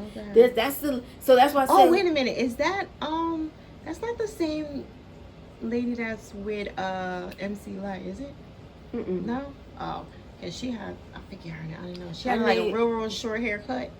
I know who you're talking about, but that's not her. That's not her, okay. She's good too. Yeah, she's good too. Yeah. I be following all that success lane I'm in. I love that lane. That's why I said that other person is not where I'm going. So, but I realized there was a whole bunch of people in there, and there was no way I could get to meet all the people. So all I did was go search the hashtag, follow the people like this. It was great. It wasn't that great. Wasn't that great? Right? Wasn't that great? So you follow that person. Technique. Wasn't that great? Oh yeah, wasn't that great? Thank you. Oh my goodness, yes, amazing. So they'll and I didn't even get to everybody because I done got tired. But I'll get back. I don't get tired. I just sit home in my pajamas. No, I'm not tired. But that's because I'm just getting back. Of my, oh yeah, I'm tired. But that's part of how I survived this length of time. Because a lot of times I wouldn't. Because I felt like, okay, everybody knows me in Philly. All right, it's time to go to New York. It's time to go here. You know what I mean? And then when you do that, they like, you don't come out no more. You don't do this no more. You don't. I make more money sitting at home. And then you figure going out, partying, traveling, drink. Well, you don't drink like that. But, with me, I'm like, You know, and I don't like people to buy me stuff all the time. I like to buy my own stuff. I like to do my own stuff. You know what I mean? But all that, then you gotta find something to wear, and then all that add up. I think I spent like almost $1,000 one time in a week just going out all night long and going from this club to that club, and then, you know what I mean? And it was just like I was losing money, and it just didn't make sense for me. So I was like, I gotta chill, you know, and start going out. And I could sit here and then, but I'm not saying not to go out, because that's not what I'm saying. Like, I'm saying if it makes sense to pick up and go. Like, you went to that conference, that made sense, you know. That was sense. And but like, they're like, yeah, come out here and just hang out, and I'm like, no. I don't want to do that. I did that already. I did that. I sure enough did this for years. Like, you're right. It has to make sense. And if there's a system, how about you learn from the system and let us show you what the system is to not having to go out. But I go out because now I have a newspaper, so I got, you know. You promoting though. You got something to promote. That makes sense. Yeah. So now, but there's some times I know I made. That's why COVID didn't. I was like, yes. We get to stay home. We get to stay home. I love it. I got to make some money and not feel guilty for not being at the opening of every envelope person. Oh, I got this. But I made new money on for COVID. There was a whole bunch of avenues that I didn't even know I had. I was like, okay, y'all done started some. Yeah, but I mean, it was great, and it has moments where it was like, you know. Sometimes, but then you figure it out. It's those moments, because, you know, as a black woman trying to live, we paying our bills, we doing this is a lot. So yeah, we gotta. It's a constant grind, but yeah. So I'm with way. What about as being a black woman? Do you feel like it's harder for us now being in this whole business? Is it easier or is it harder? It's easier if you have the right mindset. We have the mindset that we're not gonna take no excuses. We're not gonna stop. We're not gonna quit. We have a focus, and we're gonna not stop until we get to where we want. Even if we have to pivot, even if we have to change up. Let's change this flow. That didn't work there. Let me try this. All right, boom. Let me try this way. And we always finding our way to go where we gotta go. So no, it's wide open right now. Like, why they say it's so hard though? Why are they complaining like it's so hard for us to get in this business? Like, or to do any? They say it's hard for the females to make it, but I thought we had. It depends on what make it is. Depends on what making it looks like. I'm cool with being independent. I'm cool with the lane that I'm in. But what do you mean? Is it hard to make it to a major terrestrial station? Could be, because why haven't you been on there yet? Like, why? It's not what I want. Me either. Even though I've been on 91.7, I don't want, like, since I've seen that, I'm like, and there's so many rules. I'm more of a like, keep me down. Like, you know what I'm saying? I want to do what I want to do. I like being free. I like being independent. Well, we're showing that we know we're building a company. It's a business. It's a business. That's what it is. Yeah. My next book that I'm working on is it's just business. This is business. That's what it's called? That's the tagline. Okay. There's another line on top. I ain't tell that line. And what's this one about? Like, I know it's about business, but like, it's about the music, the music, entertainment, and TV. Basically, what my course is going to be about. So the book is introduction to the next course in the book, all coincide about how to monetize all that you're doing, which is the part that I've needed you for. But that was that part. What about like? Because you was doing the gossip. What about no tea of the industry? No. You ain't into that? Not doing that. She's like, I'm not doing that. No. I mean, no. I got a hint for you. What if you go under somebody else and spill the tea, but you don't do it? No. No? You still a no? No. Come on. I know it's some tea, Shelly. No, I don't even get into it like that no. I did it for so many years. No. You're over it, huh? I am. Right now, the tea I want to show. Let me tell you what happened. Talking about money and all that. That's how we gonna grow. How we gonna build? How can I get people out of poverty? What do you think about like everybody else spilling the tea, like Nori and stuff like that, like all the past? I mean, I know that's the thing, but I mean, like, good for them. I mean, I started out that way, but it's not, you know, and I still don't see anything. I mean, the word on the street to me now my column is called The Word on the Street. Let me tell you what happened with this person. They're amazing. This is how they did it. Let me show you this. It's just where it is now. If Power 99 FM call you, you ain't going? Depends on what the money look like. Now I do believe that if you go to a Power 99 FM, will it increase my brand? Absolutely. Will it give me a boost? Yeah, absolutely. I would never say that it wouldn't. Power 99, Radio 1, whatever. Yes, being on that platform would give me a boost. Right. It does. I see. Yeah. It gives you the numbers. Would I do it? Sure. With some people, it increases their numbers. Like for me, on social media or whatever, or like. But I don't feel like they, like, I'm bigger than some of them. And you might be bigger than some of them. You know what I mean? Some of them on Power 99 FM or even like Hot 97, people don't even know who they are. I'm talking about the other ones underneath, like Angela Yee and all them. Because, like, there's other radio hosts on Hot 97. We just don't know who they are because they so focused on, like, certain ones. You know what I mean? And some of them, you probably are bigger than them, or I might be bigger than them, like, as far as who they are. You know what I mean? Yeah, but they being on there gives them the opportunity to charge a bigger fee for hosting or a bigger, you know, that kind of thing. It really does increase it that way. So, no, Shel. You don't think so? Some of them.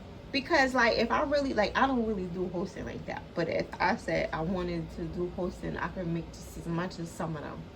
You know what I mean? Because, like, I'm out there and I have, like, the name or whatever. And you probably could too if you really wanted to. If I wanted to. Yeah. And you gotta, like I said, you gotta want to do it, like, because I don't like hosting like that. I turn down stuff all the time. Because I just don't want to do it. I really, like, I'll be like, no, I'll charge like this. I'll say this outrageous number just so they'll be like, all right. And a couple people like, all right, well, if I could put half that, I'll be like, you crazy? Because I really just don't want to do it. Oh my. And I feel like, you know, like, I love what I do, right? But I feel like I don't like that. So now I feel like, oh, I just don't like it. But it has to be like, let me be an award show. I will do something like that. That makes sense to me, like, because that's bigger, and, you know. But just to do a show with a bunch of artists and stuff. I mean, I don't do a lot of those shows, but I do a lot of business events. I would do business events. Like panel events and things like that. That makes sense to me. Because it's business and it's organized. Yeah, you know what I mean? But this other shit, no. I'm not, you know, then I can put on my suit and be all like, you know, and then I can talk about stuff that I actually done. You know what I mean? It makes sense. But just to be, no, because they don't have no respect for my brand and who I am. And you know what I'm saying? I ain't come here to be bullshit with these people, you know? So, like, no, I just don't think they take it seriously. You know what I mean? This is, oh, girl, I'm getting anxiety talking about this. You're like, listen. And then, unless it's some real stuff that makes sense. It's some good stuff. Listen, you know? I like to make the money. So here's my fee. Look, you know, I like when the check come in the mail, when there's corporations and the check come in the mail. And I'm like, yes, okay. If it makes sense, yeah. But even that, I just, like, for my sanity, because like you said, I'm there. I'm like you. I get there early. And I'm like, all right, what we doing? You know what I'm saying? I'm ready.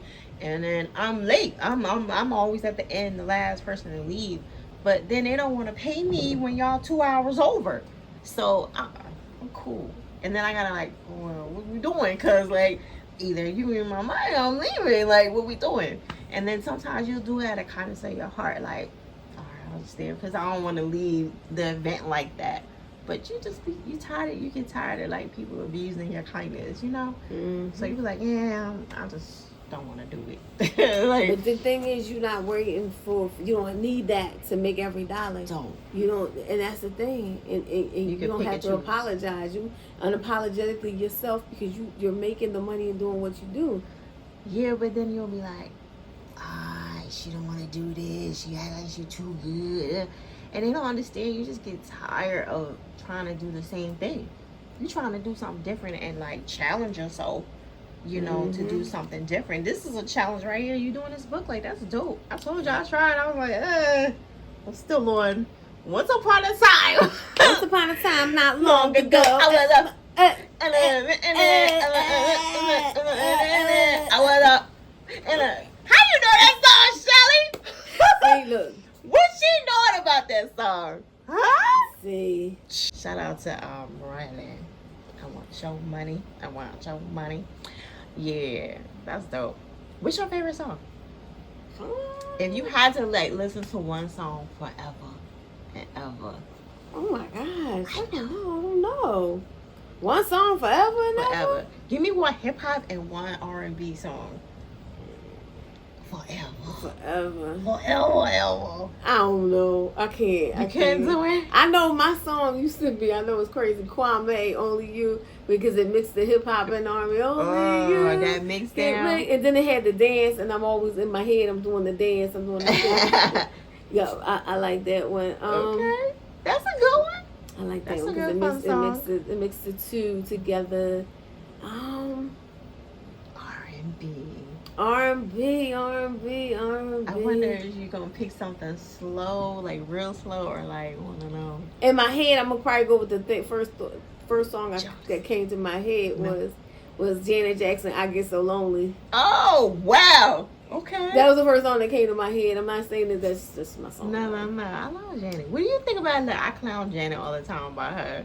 I think she needs to sit her behind down. I'm sorry. Why? Because, listen, hear me out, Shelly.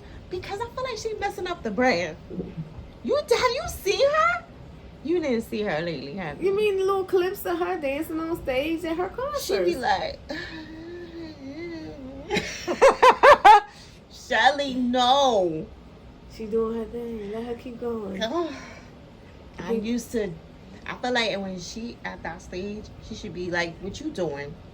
Showing people how to get it. You know what I mean? You don't gotta always be doing that. Maybe she enjoys it. It's her craft. But it's going like this though.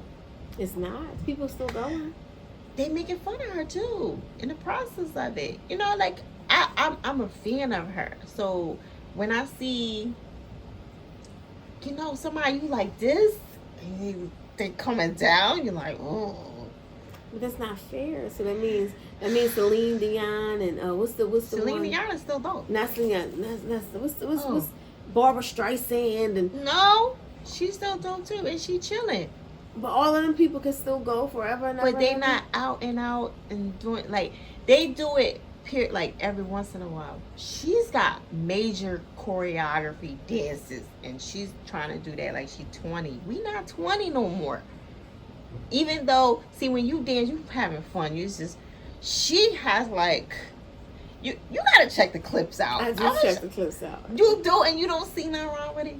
Compare that to Janet. I'm not gonna compare her to Why? Because she's not the same. She's definitely saying. older. Like it's okay. But she it's need like, to be doing something. Why should she not do what she likes to do? I'm not saying she shouldn't do what she likes to do. I feel like she should do something catered to her age level of where she's not looking a certain way. Shelly, listen. She's trying to be 20 and she's not. She can't hit it like she's 20 no more. And it's okay. We love her. Regardless. No, Shelly. I seen the clips though. I seen what you said. You know, I love Janet. Like I'm mad right now because I don't want her to do all of that. She don't have to. She could just be like, and that's it. And the niggas will be like, oh, she don't have to lose the choreography and just do the 1-2 step. I'm saying not to do as much. Do the 1-2 step. And then she gotta change the outfits. She gotta change the outfits too, because you know people are used to her being a certain way. And she got the little baggy outfit. She got a whole I didn't know what the heck this thing was around her stomach. I was like, what in the heck is going on? Oh, I'm not live no more. You not? No. Sorry, y'all. Well, let me see if I can keep it. Did somebody try calling you? No, you can keep it. No, it just died. Your phone died? It just died. Oh, okay. Whew, I ain't wanna oh, you ain't have your I mean, you can still keep it. Just yeah. Yours. My phone died because it's an iPhone. My phone is still going, and my phone is still going. Look. My phone died because it's an iPhone. No, your phone died because it wasn't charged all the way. Phone died because it's an iPhone. No, it didn't. Your phone died. It's because it's an iPhone. No. That's why it died. No. If this was an Android, it wouldn't have died. Yeah, it would have. I see Androids die all the time. No, I'm joking. I know. So what's the love life looking like, Shelly? My love life. Mm-hmm. I am in a relationship. Yep, I am. But I'm single. Not married though. Not married. Never been married. No children. You don't want to get married? Yeah, I want to get married one day. One day? Okay. One day, I mean, it would be nice. What does it take to marry Shelly? It's going to take God to tell me that's the one, but it's going to take, you know, they got to be right. Be ready. Got to be right. What's the qualifications? Like, because you're a boss, so it's like hard. You know what I mean? I know it's hard for me to be like narrowing stuff down, so I know it's hard for you. You know, I will know when I know the person is cool, but it's gotta definitely be able to work with me and be kind and cool. Like they really have to operate. I can't be happy and full of joy and they be miserable. Really, they all have to be. They have to be kind and considerate, and that's hard to find these kind guys out here. And giving. Like I know. I got my friends, the people that surround me. They will do. They feel the need that I need. Like my girlfriend. Like she took me to. I went to this. You know, I want to go to this conference, right? I was like, girl, I got these tickets, but I'm not really a driver. Like I drive, but I'm not really good at it. Like don't ask me to drive. That's another thing you ain't good at. The driving. I can drive, but I don't like it. I don't. That's not my thing. Okay. I'd rather not. I'd rather be driven around. I've always wanted that. I like driving around. Even when I was a kid, I was like, when I grow up, I'm going to have me a driver. That's what I wanted. I asked that. I asked for that. When I grow up, I want a driver. Right. And this is what I want. So my girlfriend was like, yeah, I got these tickets to this conference. I got to buy one, get one free. I don't even know what I'm doing. She's like, oh, I drive. Oh. So she drove out to D.C. She did all the driving everywhere. We went up and down. We did a lot. That's not too far. That's not too bad. But we did a lot of driving. We did a lot because we went to the museum. Then we came back to Silver Spring. Drove an hour here, hour there, then 3 hours home. Like she was getting her drive on. I have that they will go above and beyond, and so I need a giver. I need someone. It's not. I need them to see the needs and be a part of solving the problem. You know what I mean? Not just take. I need somebody to be a giver. And but you know, and spiritual too, right? That's number one. Because all those things are all fruits of the spirit. All those things are what God is calling us to do. Be kind, joy, long suffering, good. All that stuff is all part of the fruit of the spirit. How do they talk to somebody like Shelly? Like, do they be like, "What's up?" Right. Do they try to like take you out to dinner? They try to because you don't drink and you don't smoke, right? So like, how do they? Where did they meet you at? In a business? I eat. You know, trying to think. The last people I dated, like, when I meet them, the one I'm dating right now, how do I meet them? Well, I think he slid in my DM. Oh, not he slid in my DM. He slid in my DM. Yo, Shel. But I met him at a concert, at the Music Soul Child concert. I met him there. Oh. But at the time, I was in a relationship. So when he slid in my DM saying, hey, I didn't know that's who you were. Just he was really being nice. He wasn't like trying to get me. He's like, oh, I met you at the concert. And I was like, oh, yeah. I think he asked me out to dinner or whatever. Let me take you out to dinner. And I was like, I'm in a relationship. Oh. So, but then he was real nice, consistent, texting, you know, inboxing me here and there, and then I was like, nope, I'm still in a relationship. And then so that one day I wasn't in a relationship. He was like, all right, what's that? Then it was like he just happened to DM at a time that I was just over this relationship, and I was just like, let me do something different. Let me try something different. And then here we go. 10 months later. Right. What does Shelly like to do like on her day off? I like to swim. I like games. I love games. What kind of game? Like Monopoly? No, not Monopoly, but I like to go like to arcades and stuff. I like to when you go to Dave and Buster's and stuff like that. I like. You been to bar arcade yet? No. And you from Philly? No. You ain't been to bar arcade? What? It's right around the corner. Is it? Yeah. No, I ain't know Shelly. It's nothing but old school. Is it? Yeah, arcade games, and it's dope. The food's not the greatest, but to me, I mean, I'm just telling you the truth. I mean, from my perspective, I don't really eat there. I just get a drink. Just have fun. Have fun, yeah. I like having fun. Yeah. I just want to have fun. I just want to enjoy life. Like I said, I had so much fun this week at the conference. That to me was fun all day. Everything about it was fun. And then afterwards, when we went out, had something to eat, boom, and then we went all over having fun. Went to the beach. It was like fun. I just want to have fun. I enjoy people, being out with people, and then I like to be home too. Yeah, I like to be home too. I like to be home. I need that time to be home. I need it. That space. Yeah, I absolutely need that time to be home. Dope. I love it. I know you said you like to eat. Where you eat at? What's your favorite restaurant in Philly? Oh, it ain't no fancy one. Longhorns. Longhorn? Yeah. Oh my God. So you like the steak? Or I like steak, and I like the Parmesan crusted salmon. That's my favorite. What's that restaurant where they used to throw peanuts on the floor? Is that Longhorn? Texas Roadhouse. Texas Roadhouse. I liked that. And you just be like, psh. Yeah, I like Texas I was Roadhouse. like, this is really a thing. Yeah, they don't have it around here, do they? I know they have one in Jersey. I thought I got one in the Northeast. Really? Street Road. I haven't been in one in so long. I couldn't believe it was real. And I went and I was on a date and the guy was throwing shit on the floor. I'm sorry. He was throwing stuff on the floor and I was like, what are you doing? You're going to get us kicked out. And he was like, nah, that's what you do. That's what you do. Throw it on the floor. And then I looked around. Somebody else was throwing them. I said, wow, this is crazy. I was like, this is fun. Yeah. I was like, that's the stuff. Yeah, it was fun. That's what I like to do. So you like to swim to the Atlantic City, Jean? The water park? Yeah, I can't wait to go. Yeah, I can't wait. It's open? Yeah. Yeah, I'm going too. Yeah, I can't wait. I haven't planned it yet, but it's like $100.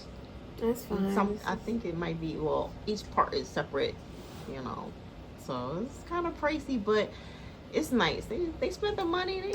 They gonna get it back. They gonna get it. Oh, they gonna get it. They gonna get it back. Yes. Some people like, I ain't paying that. I'm like, listen, I'll tell y'all how it was. You know what I'm saying? Because I like to do stuff that people ain't doing. You know. Yeah. I like to be where nobody else is. No, you didn't go there? Cool, I'm going. Yeah, you know. Trust and believe, yes.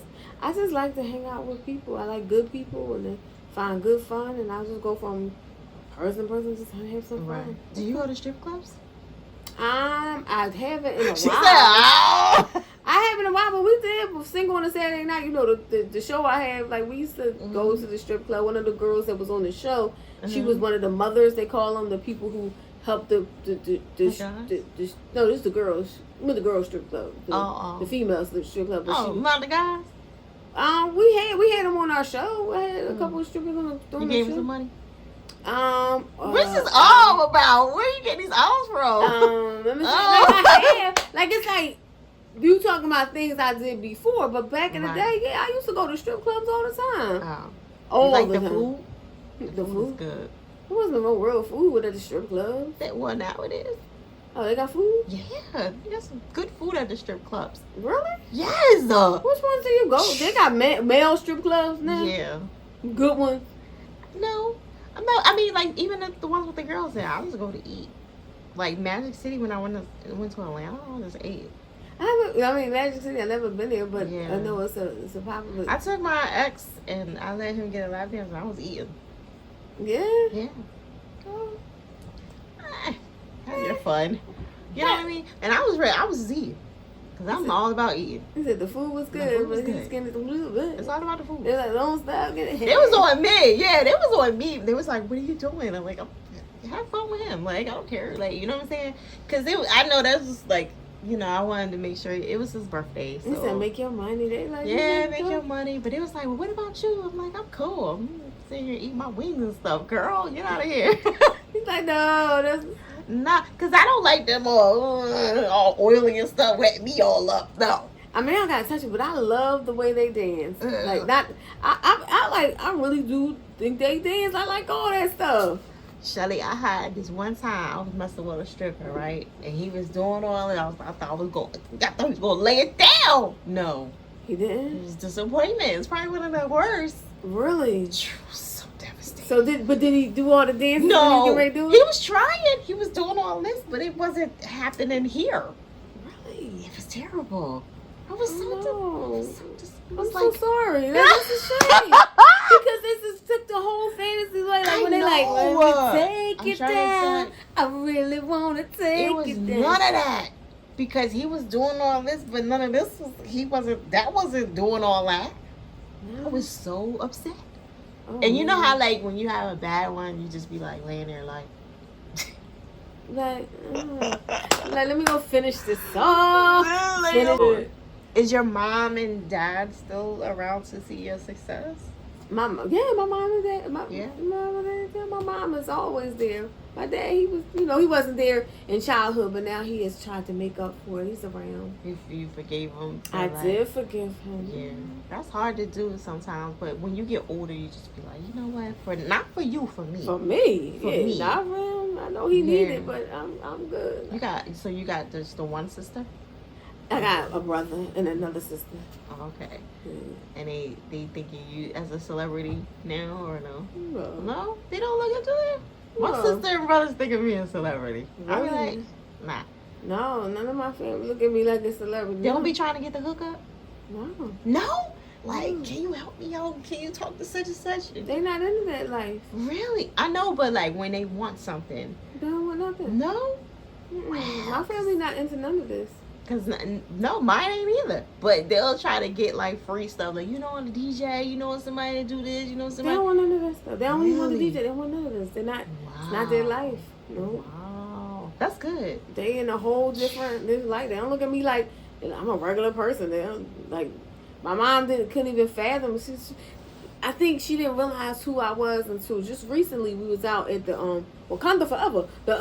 We went to she asked me to go to her with the premiere with her church or whatever, and somebody ran up to me, "Oh, you Shel." And I think that was the first time she realized. She said, "Oh, people do really know you." Oh, be like, yeah, Ma, I'm a big deal. She didn't know that. She was shocked, right? It throws them off the first time. She was like, no, she's like, oh, people really know you. It didn't phase her nothing. She just was like, people really know me. Yeah, like this doesn't phase them at all. What's the goal for Shelly? I know you got another book coming on. What's the 3 goals that you're trying to accomplish? Launch this course. Speak on stages all around the world. Okay.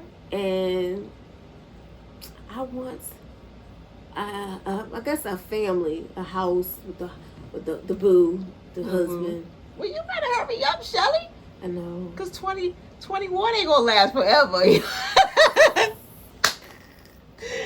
Time is ticking. It may not be the kids, but it may just no need to rush that. But I want to be able to enjoy this part of my life with somebody I spent my whole time with, If you last that long. Happen. Would you adopt? Probably not at this point because I want to travel the world. Right now I want to be able to. I want the $1 million. I want the millions. I want to get that, and I want to be able to go. But today I want to go to the Bahamas. I go. If I want to go to Jamaica, I want to go. If I want to, I want to be able to go where I want to go and not be tied down. I get you. And I want to speak in those stages, and I want to help people and learn like this thing we do.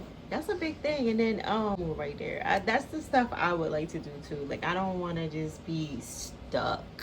Because they're like, well, just don't you want to do radio and don't you want to do this hip hop thing? I'm like, no, I want to do some pop. I want to do I don't want to just be doing hip hop all the time. I love hip hop, nothing against it, but I gotta challenge myself to do different things. You know what I mean? Because I get bored.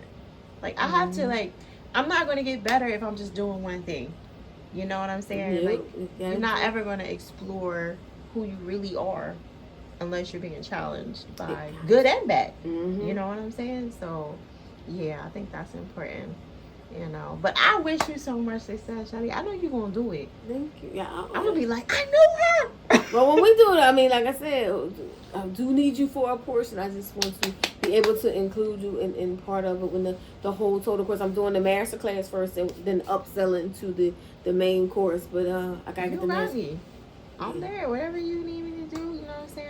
I'm definitely helpful because I love your journey and I love what you're doing and I'm excited. And I love what you're doing. I think you're an amazing businesswoman, and I think I want to teach you. I want you to do some courses too. Like yes, nobody's too good to do anything. Like, I mean, I feel like learn. It depends on what you want. Do you want? What's your goal? Do you want to? Is it about the money? Like, would you want to make $5 million in one day? Of course, who wouldn't? Ash Cash made $5 million in one day off of a course. I love E.T. I love what he does. I watch a lot of his stuff. You know what I mean? Yeah. I don't know if he's oversaturating himself or not. You know what I mean? Because he's still making the money. Yeah, I know he's still doing it, but I'll just be like, dang, you know, because everything now is like, it is. I'm not saying it's not. It shouldn't be money, but it's like 500 for this, 300, and it's like it wasn't like that before. So I just hope he doesn't like hurt himself doing that. Just a little bit. But it's the system. They're all doing it. No. I'm not mad at it. Because I know he's supposed to get money. Because he's smart. And believe me, he's encouraged the heck out of me. Mm-hmm. You know what I mean? Like, I'm getting up now. You know? But I was like, you know how people are so used to you doing some things for free. Like, a little bit. He's like, everything. Nah, I mean, you know what? I spent my life helping people, trying to teach them, preach them, teach them. And you tired? And now it's like, no. We done. We done with that. Now it's time to pay for this course. We done now. But then I did a lot, you know. Like, you can look back at the, success of so many people when they were growing up from rockstar people. You know, I taught the youngins when they was back then. So how do you do that with the Philly? Because I have this problem with Philly people. They'll say, I need an interview. And I'm like, okay. Because I'm like, I'm thinking they're going, you know, how much is it? And they be like, so what's up? And mind you, I've given these people multiple interviews for free, you know. And it's just like, when does it stop? Like, when does the free stop? Like, is it over a couple years? Is it 1 or 2 interviews? Like, when? Because, like, it's never stopping with them. And then when you say, no, now I'm mad at you. And it's like, oh, I'm not, you don't show us no love. And it's like, come on, I did how many interviews with you already? You know what I mean? And I've never asked you for one favor. So it's like, dang, on. When does it stop, though? Do you get like that, or is it just me? No, I do. I think people do want a lot for free. So now it's time to put the price tag on some things, and it is. The newspaper costs money. Somebody said, how do I get a newspaper? It costs, here's the fee.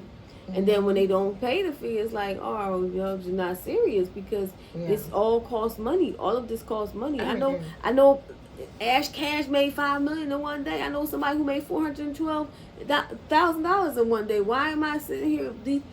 I'm not going to get to where I need to go if I don't pay for the platforms that these things cost. My talent, all this stuff that all costs money. That makes sense. But it's like, see, and then when they say, I don't see, like, maybe they don't say nothing to you, because I hear stuff when they say shit about me. You know what I mean? Yeah. And or somebody will come back to me and they'll say, you don't really be doing this for people, and you don't really. And I have, like, when I told you I have my stuff over there, I have like a whole day where they do nothing. It's nothing but free performances, and it's not a lot, but it's my time. Then I have alcohol and stuff for them so they can drink. I do chicken and stuff like that, where somebody stole a whole bag of chicken one time, you know, and nobody ain't giving me no money for that. But when you do free stuff, they never there. They want to be on the big stuff, you know what I mean? The stuff that costs you money and you gotta book somebody, and they don't understand you gotta build relationships to be at some, like, come here to some of this stuff. Let me see you perform. And then if I like you, then if I have some space for you to go to the big stuff and you dope, I would slide you in. Yeah. But they don't even want to do that. They gotta build. I mean? They don't understand. You gotta build. They gotta build. And then they just, like I said, I think I struggle with the most, because it's like, I love y'all, but y'all not paying me. You know what I'm saying? Like, I can't keep doing everything for free. I don't mind doing some stuff, but I can't keep, if I interview you 4 times already, and you still want another one. Come on. You know what I mean? It's like, when does this People stop? will take until, takers will take. They're takers. And I'm a giver, and that's the problem. Like, I have to. And takers will take stop. whatever the giver is given until the giver says, no, I can't do that anymore. And then they hate you. They hate your guts. But did you die? Nope, No, but then you become this person of, oh, she don't want to do nothing, and then that's not it. It's just that I feel like I did my part. You know what I'm saying? I did. It's hard. It definitely is hard not to. But I guess we can't worry about the opinions of them because you got to run your business the way you run a business. It's a business, man. It's a business, man. It's not a non-profit. It's a business. It's a business, and you got to make the money. It's a business. I ain't mad about making no money, you know what I'm saying? But I appreciate you, Shel. You've been super dope, and it's always a pleasure. I can probably talk to you all night long because it's like you be telling some good stuff. I'm like, yeah, and then it's good to talk to somebody else that understands. It's like, yo, we the only ones that know. Yeah. Not everybody understands what we're saying. No. That everybody can't. They not understand. And this is the craziest thing that we're understanding. Got the same thing. It's hard because, and when I understand you when you say you like to ask them certain questions about, because you be trying to learn from them, like, for real, yeah, me too. And I'm asking for me, like, so I get it. You know what I mean? Because it's a lot that you still want to learn and absorb to be better. You know what I mean? To get to that next level. Because I was watching this interview with Jay-Z. And the thing is, like, it's a wrap, ladies and gentlemen. I got, Shel Williams, you know what I'm saying? It was a pleasure having her. Make sure y'all go cop that book. Let them see it one more time. Oh, it's on the other side. Cop that book right now. It's upside down. There you go. Cop the book on the right side. Right. Interview your way to Instagram growth. Yo, it's a workbook. It's a workbook. Cop it right now. Follow her at Shel Williams on all platforms. You know what I mean?